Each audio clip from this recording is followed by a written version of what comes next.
Mainit pa ding pinag-uusapan sa social media, ang tungkol sa hiwalayang Cathryn Bernardo at Daniel Padilla. Ayon kasi sa balita, si Andrea Brillantes ang dahilan kung bakit naghiwalay si Cathryn at Daniel. Samantalang hindi naman matanggap ng mga fans ng Katniel, ang nangyari ngayon sa relasyon ng Katniel na halos isang dekada na silang magka-love team.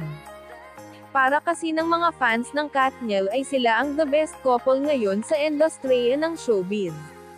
Ayon naman sa mga napabalita na halos isang buwan nang hiwalay si Cathryn at Daniel, hindi pa lang nila maamin ito sa publiko dahil marami pa silang mga project at endorsement at upcoming pa ang iba.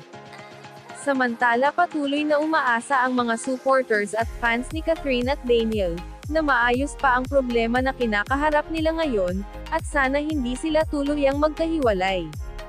Malungkot nga ngayon ang mga fans at mga umiidulo sa dalawa dahil wala man silang pag-amin sa naturang isyu.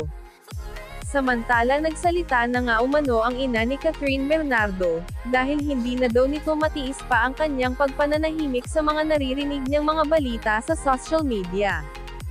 Ayon sa ina ni Cathryn, "Okay po si Cathryn, lagi po akong nakasuporta lalo na sa tuwing may mabigat siyang pinagdadaanan. Salamat po sa pag-alala niyo sa anak ko, lalo na sa mga fans niya. Huwag po kayong mag-alala sa kanya." Nang matanong naman ang ina ni Cathryn kung kumusta si Kat at Daniel, ay ito ang kanyang naging sagot: "Lahat po ng relasyon ay dumadaan sa mga pagsubok. Yung mag-asawa nga po ay madalas mag-aaway, yun pa kayang magjowa pa lang.